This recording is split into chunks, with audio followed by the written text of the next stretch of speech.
Going on? Oh, here we are. Here we are. What's happening, y'all? What's going on? Welcome to the December 11th edition of Systems Lab Live. We are back in the building. I'm back like I never left. Let me tell you something. The back like I never left came from Michelle White. Shout out to Michelle White. Met her through Done in a Day. Shout out to the Jordan Gill, the coolest business coach. And I met Michelle White through when I used to host System Save Me Done in a Day workshops, or not workshops, sorry, virtual summits, virtual events. And so that was my signature thing, was back like I never left. And I didn't realize I said it till Michelle brought it up. And I was like, I used to say that a lot. So I actually recently brought that little tagline back for season 7 of Built from Scratch, the new podcast season, which is coming next month. I'm very excited about what this podcast is all about. This is a super, super new season. We even have a new format. It is just really exciting. And in fact, I'm starting a new series, which will be on Wednesdays. I think we'll do Wednesdays. I think that'll be, hopefully, that'll be the consistent theme, but it'll be on Wednesdays, and it's the Built from Scratch series. So we're going to be talking about current news and events, building from scratch your team, your operations, projects that are out in the news right now. Recently, we'll be talking about Wednesday. Like I said, hopefully it's Wednesday. It's the holiday season, so like all the gatherings and all the things are going on. So what I'm hoping to do is talk about NASA and talk about their recent report that they've had, where basically they got a report back that said y'all are having project management issues within your own project. So if an agency as big as NASA, okay, the National Aeronautics and Space Association, is having an issue with implementing project management and successfully launching projects, what do you think you and me should be doing as project leaders in our companies, businesses, and organizations? So there's lots to talk about there.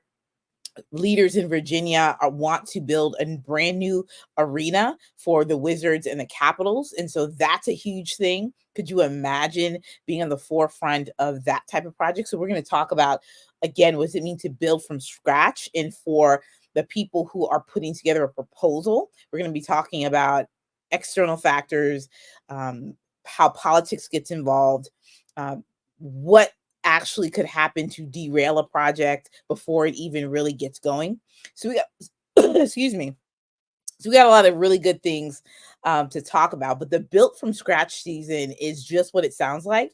We're going to be taking an introspective look on what it means to build projects, programs, initiatives, and businesses from scratch. And that could be, even in some cases, your life from scratch. What I like to call this is really a time where we are taking digital storytelling to the next level with project management inside this space. I'm excited about it.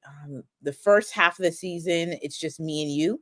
We're going to go through some case studies. We're going to be going through how you build some projects from scratch, best practices and things like that, case studies, all the likes. I'm also doing some of my favorite things that you've seen here on Systems Lab Live. We're going to take reports. So we're going to take that and put them into a different space, either on the Built from Scratch series or within the podcast setting. But we'll use here for the teachings and the trainings and such. So that'll be fun. And then the second half of the podcast season is actually going to be interviewing people who have built from scratch. And so what I love is that this is a conversation for the operators, the project leaders, and for the visionaries, because again, you're never building alone. And it's just really shaping out to be a really great season. I myself am looking to a deadline I'm looking to complete is the ability to record about 3 more episodes, probably by next week. I think I was thinking I was going to be able to do that by Wednesday, but that is not the case. I just need to, do about 3 more solo episodes. And then I think I have a couple of interviews that I still have to do. Maybe it's in the new year that I will be able to complete that. But I think we're looking about 10 to 12 episodes, maybe. Hold on. I'm doing this new thing where I'm using the stage view for the MacBook, and it's kind of tripping me out, and it confuses me sometimes. I'm going to be quite honest. Why? Because I always have multiple Google Chrome browsers up. Why? I'm not sure, but we're here now. Okay, folks, let me get out the workspace, go to the podcast workspace for ClickUp. Oh, yeah, no, this is right. Yeah, this is right. Is there a reason? Okay, I'm refreshing now. So what's going on with y'all? What is going on today? Can y'all let me know what you guys are up to in the chat as I figure out what my next season is for the podcast. But yeah, what's going on with y'all? What are you guys working on? It is the end of the year. Depending on where you are, you're winding down or you are continuing to ramp up. You're continuing to ramp up. So, okay, so we had record the episode. Yeah, so we're in.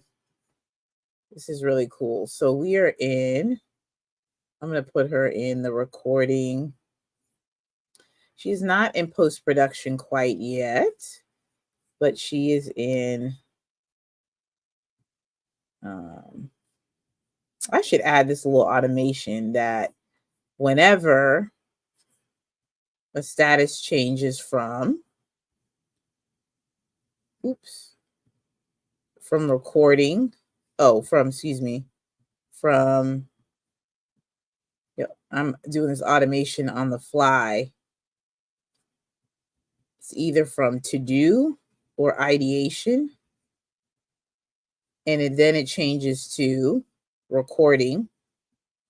Then you change the status and you change it to,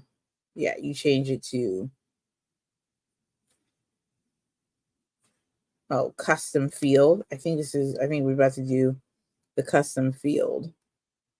Anyway, I can probably do that later. I was just about to move that to, can you do something?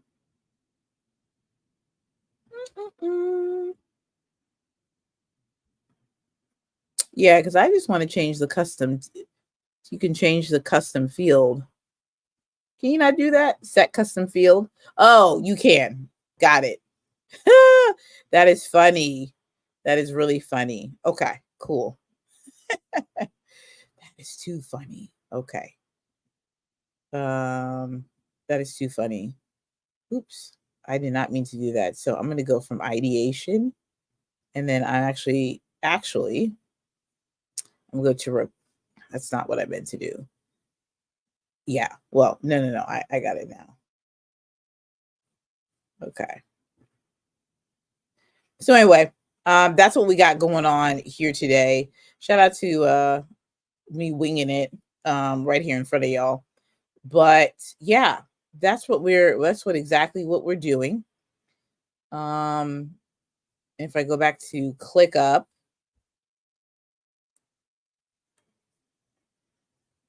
perfect. If we go to there, okay. Yeah, so we have 5 episodes done. 5 episodes done. So that's good. Yeah, that is really, really good. What's going on, Onisha? I hope that you are doing really, really well. Okay. So we set that automation there, and then I'll just put this here. So we got we got 5 episodes so far. Yeah, I personally have, well, no, I actually have 4 more, but I think, I got 3 more to go. All right, cool. I'm glad you guys we went through this exercise here together. But that's the built from scratch season. I just need I was whenever I want to kind of come on and talk about the pod season, I wanted to have accurate information. So what are you guys working on? It is December 11th. Some people are closing down the laptop, some people are ramping up. Well, what are y'all doing? Anything good? Anything you're working on that is exciting? Please let me know. Please let me know. Okay, everybody. So, a couple things that I want you all to do is as you guys are getting your notebooks, your pens, your meal together, definitely text hashtag PM Huddle to 626-722-5444. That's where you'll get some information from me. You'll get a secret podcast, a private podcast, and you will get one text message a week from me as well. So stay connected. You're a project leader, you're somebody who is managing all the things, and you're looking for some good advice, some best practices, some things from just my perspective that I'm sharing or things that I'm learning. Keep up to date. Keep up to date. What's going on? JS, yeah, JSQUR. What's happening? Hope you're doing well. So this is good. This is good. What else did I want to share with you all today? Coaching spots are still open. So I'm still taking coaching clients. If you have not heard, I have embarked upon this journey of coaching other project leaders. And what will we do in these coaching sessions? Which I'm so glad that somebody's asking, because they're like, I don't know if I would need a coach. But in my particular career, I really wish I had some coaching in my formative years as a PM. And even in my later years, I seek out those mentorship and coaching opportunities. Why? Because this is a very people related, people type of role. This is also a very, a role that has a lot of moving parts, a lot of different pieces together. And it's really about these three core tenets of leadership, strategy, and execution.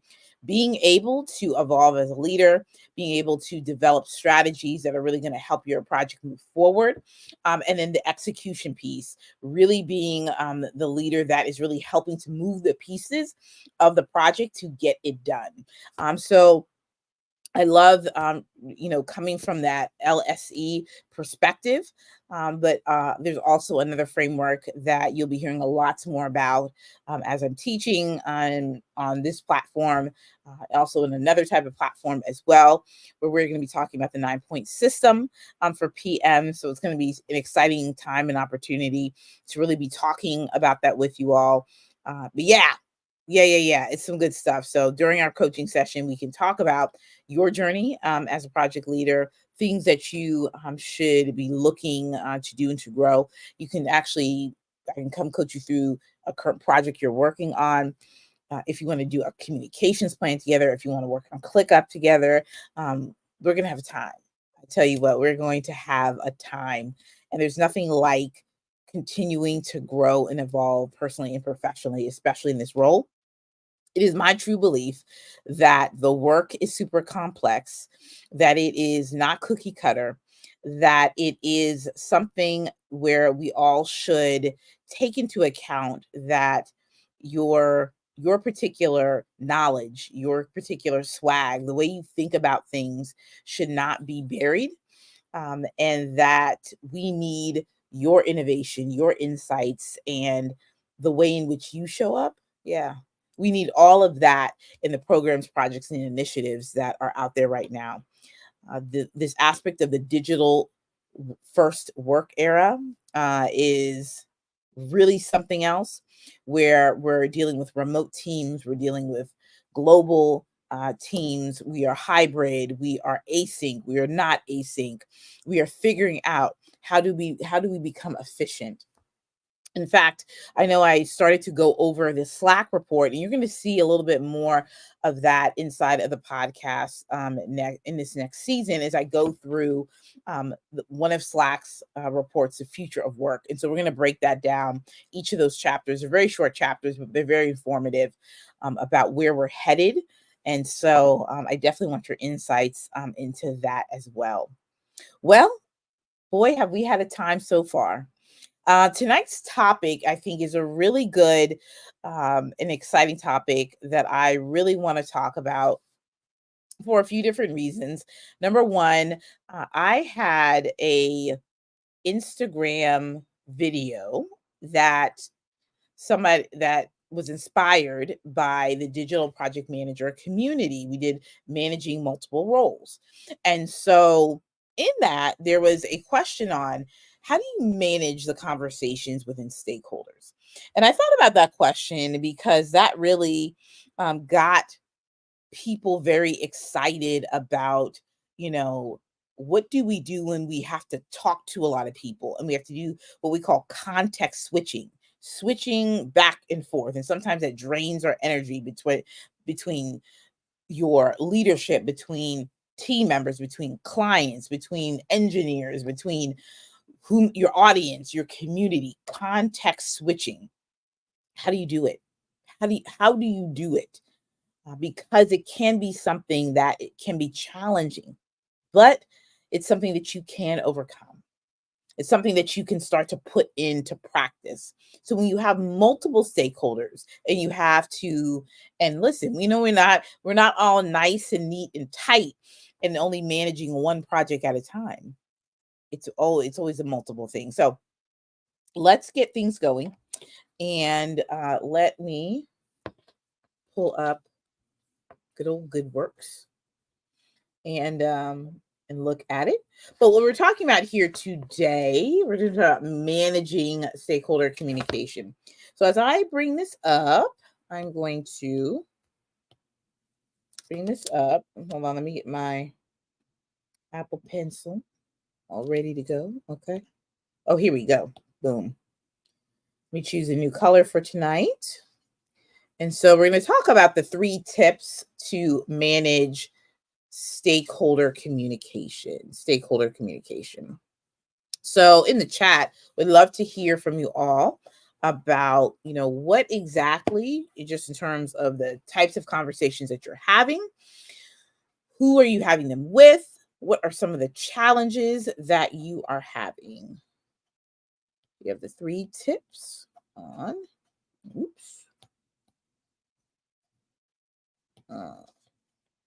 on managing stakeholder comms. Okay. And as we bring this up, we probably do want to at least have that question of what exactly is a stakeholder, or rather stakeholder communications. And so a stakeholder is really anyone that has any contributing factors or influence on a project. So that could be your director, your CEO. That can also be clients. That can be your community, if you have a membership group, your membership group as well. Stakeholders are everywhere. You work in politics. Your constituents are your stakeholders as well. So, yeah, those are your stakeholders. So if we think about that, just in terms of your stakeholders, start thinking through in the projects you're working on, what are your stakeholders? Who are they? Who are they? And as you're thinking through that, what are some of the challenges that you're currently having in the project activities that you're working on? Is it task updates? Is it just keeping people informed? And I guess, too, if we take a step back, I think the question is, have you already identified who your stakeholders are? I said in my newsletter this morning that with managing people and conversations, one thing that has proven to be different in terms of strategy and approach is creating a stakeholder plan or stakeholder mapping. So back in the day, just a few short years ago, when everybody was in the office, one thing that we did through various projects, we did something called stakeholder mapping. And so we would get together with maybe a senior PM, maybe another key person for the project, and start to outline who are these key people that we need to keep informed, like who's directly involved, who's directly influential, what do they need to know, what's the medium that they need to know it in. And we would do that, like we would map that out. And so it was really great because, we would know who these people are, because they would be either in the building or located maybe in a different office setting out of state. So, we were identifying and knowing who these people are. And so in a remote first environment, what became challenging is, well, thinking through, well, who should I identify? Because now the barrier of knowing who's involved in what wasn't always linear. Like, it wasn't always a clear picture. So the first thing that I would do is be able to work with someone that's going to be on the project, some sort of senior leader, to really start identifying who do we need to talk to that can inform us about a particular area of the project. And so asking around was also an approach as well. Sometimes you had to ask somebody who knew who you should talk to, because maybe people, especially during the pandemic time, folks were moving in different roles and different positions. So you never know who exactly you would need to speak with unless you would go around and ask. So I think the first step in this aspect of stakeholder mapping that you can do is making sure that you have a clear understanding of who is a key decision maker. Okay, so identifying first who's going to make or break the project is really, really key. Knowing why they are invested in this way and manner. And then number two, what types of information, or rather, number three, what type of information does this person need? So I think the first one is, well, let's see, ID. I'm going to write this down so it shows up on the screen. ID key decision makers / influencers. Getting an understanding of their particular role. And then lastly, the type of info that they need. And then I would say, I guess it's really a fourth one then, which is, I think, just fine. Really the format to report that by. And then let me share my screen and you all can.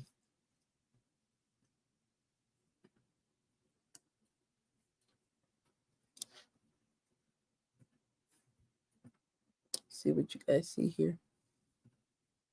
Okay, and I will take this little border off, I think. Here we go. All right.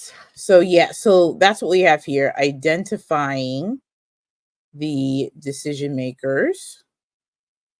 That's what you have here. Identifying the decision makers or the influencers, their role, the type of info, and the format in the format. So why is this important? IDing the key decision makers and influencers.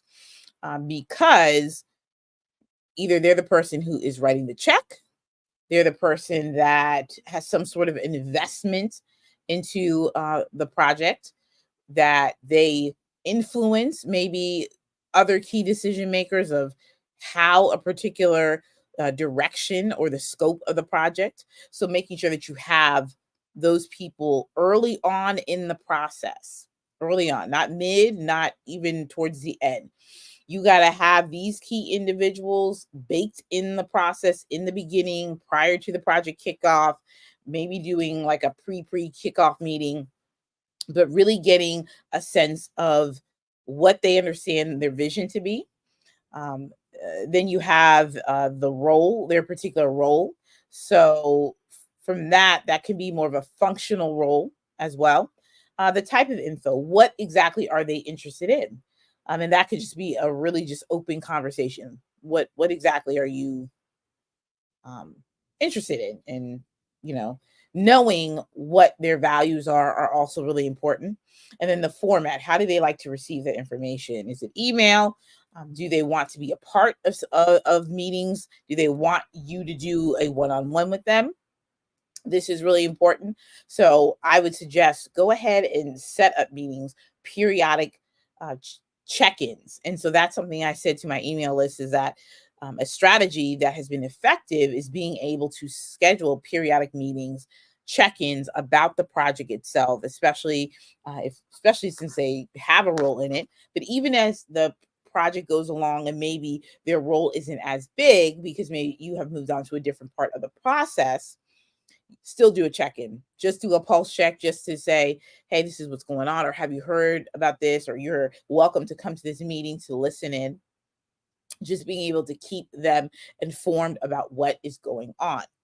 So during the Digital PM event where we were talking about how do you manage the context of the conversations. And I think one thing that is probably a bit controversial, but I think it's also really important as well. I'm going to use this as a number 5, but deciding who needs to know what information. And I think this is really important because, to be quite frank, not everybody needs to be involved in your project. Not everybody needs to know the information. And it really is at times a need to know basis when it comes to the project work at hand. So something that I would absolutely consider is that making sure that the right people are in your meetings, making sure that the right people are receiving the information.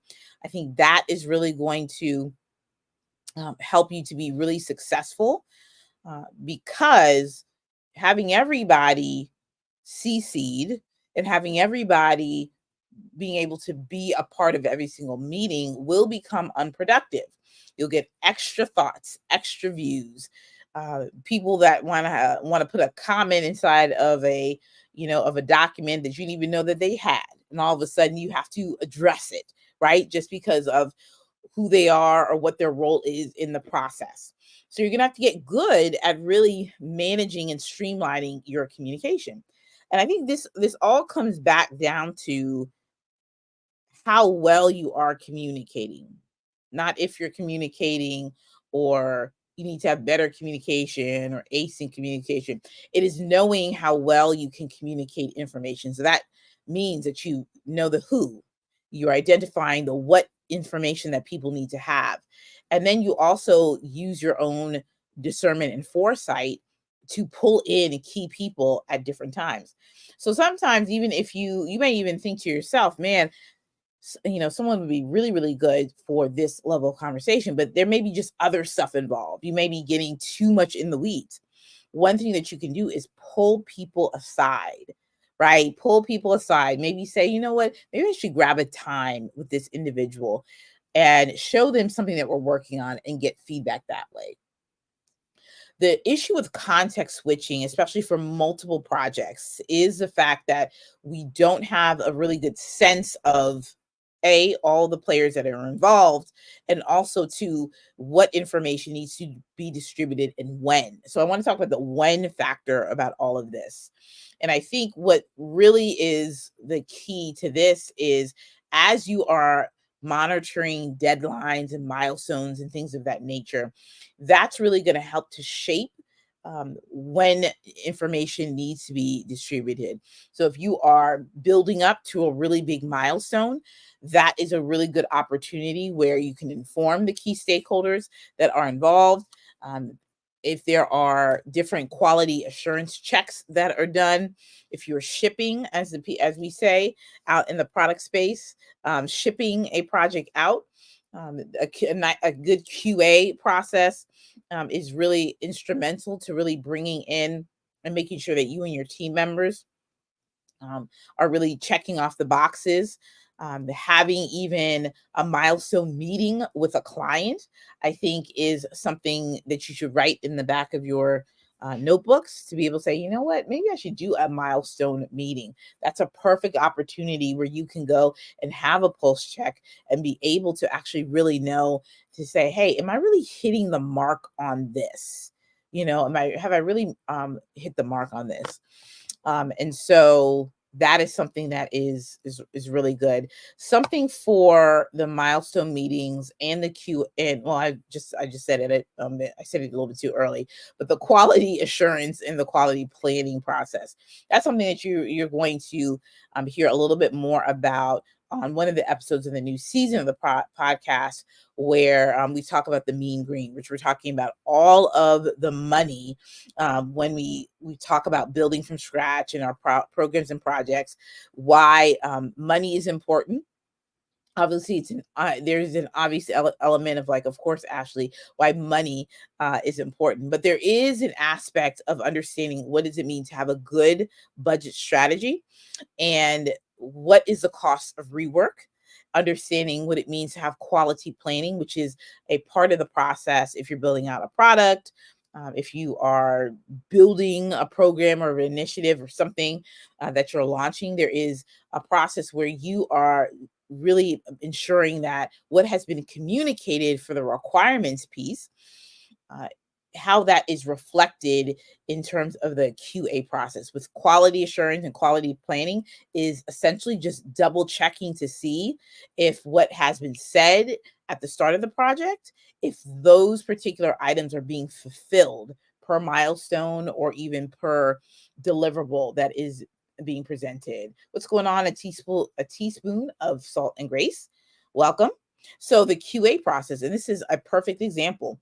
If you are a baking company, there is a QA process, a quality assurance process. You want to taste your cookie to see if all the ingredients match, if it's the recipe that has been followed to a T. So if I came in and I was a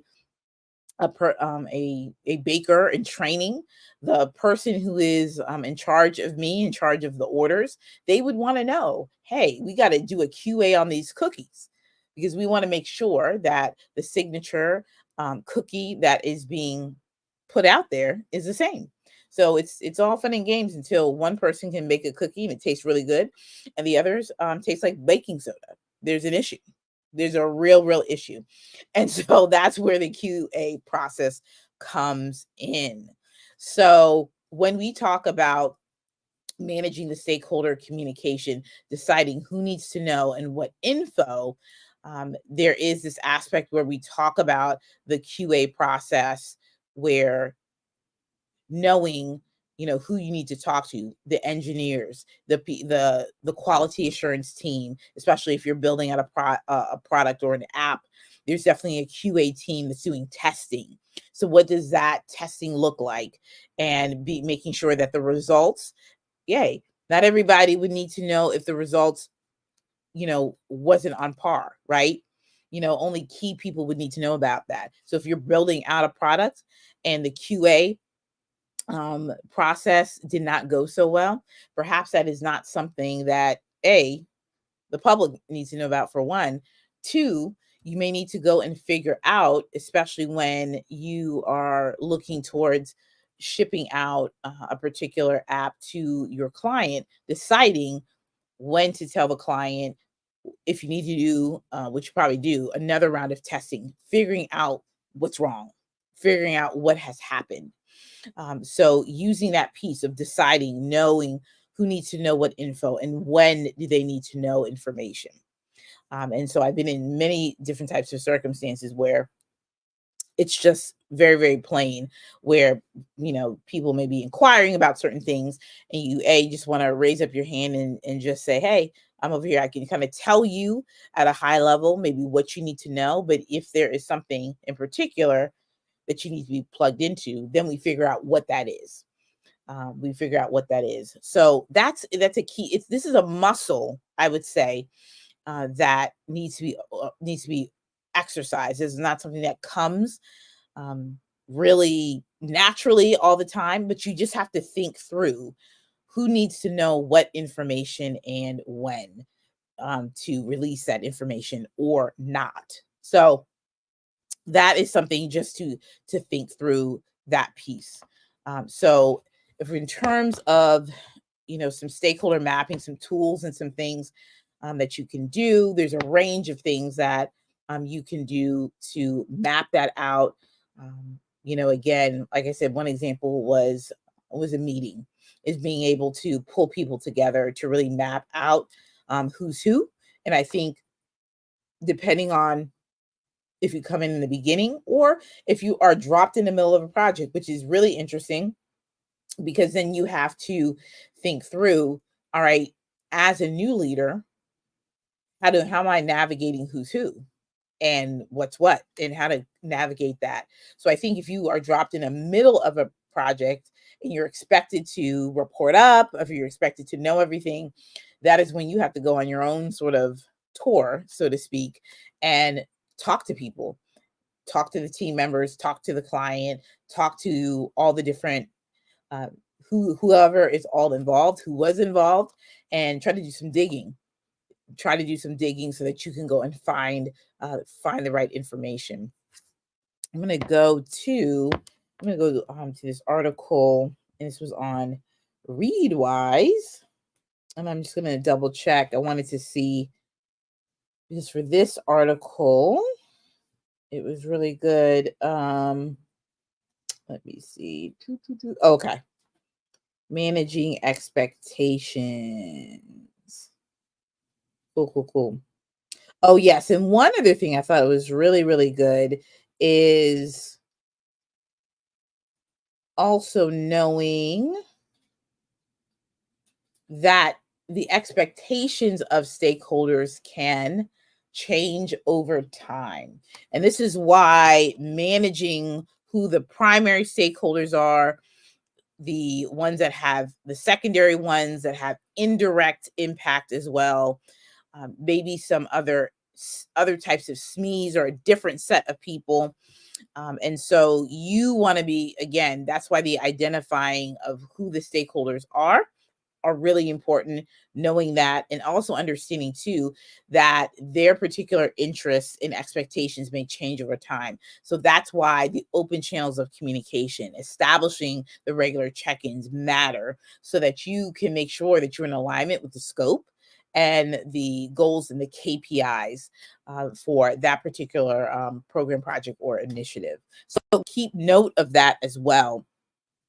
It may seem like that you are a professional hurdler, as someone said last week, which I thought was super funny, but that is very true. You might be thinking that you are wrangling all the cats together, but it seems that way in the beginning, especially if this is something that you were really looking to lean into, and that maybe in the past, it was either hit or miss. But anytime that you're taking on something new, putting in a new type of process, it feels like it's a lot going on. So make sure that you pace yourself with this as well, and making sure that you build these relationships, build them well, build them steady, let things grow at its natural pace.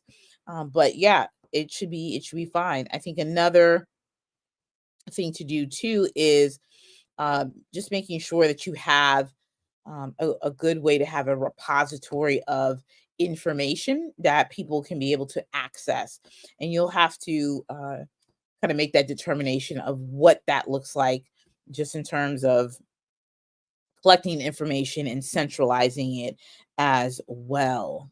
So, folks, that is all that we have here tonight. something that I just wanted to briefly be able to talk about, give some food for thought as we continue to build upon this particular series. What does it take to be a next gen digital PM? We're talking about leadership, strategy, and execution. And inside of all of this, this is this notion, this aspect of how we can eliminate cluttered communication so that we can be able to deliver high quality projects, programs, and initiatives. So we will be back next week where hopefully the topic, it shouldn't change, but I did pick out a topic where we're talking about 2024 PM apps that you can use to remain efficient and become more efficient with your project work at hand. I think we'll leave one of the tools I think that we'll leave or conversations that we'll leave probably for next year. We're going to be doing some sort of talk, some sort of talk series or something with AI and talking through AI with project leaders and what that looks like. So I want to bring somebody on for that because that is a an area in which I am growing in. I know some things, but I want to ask some really good questions about AI and have some interesting conversations about the use of Chat GPT as well. When it comes to prompts and things, and being able to ask Chat GPT for a risk management template or building out a scope or whatnot. So we got some interesting things ahead, and that's all that we have here tonight. Thank you so much. This is a great expectation, managing stakeholder communication. And that is all. And we shall see you next week. Have a good one, everyone.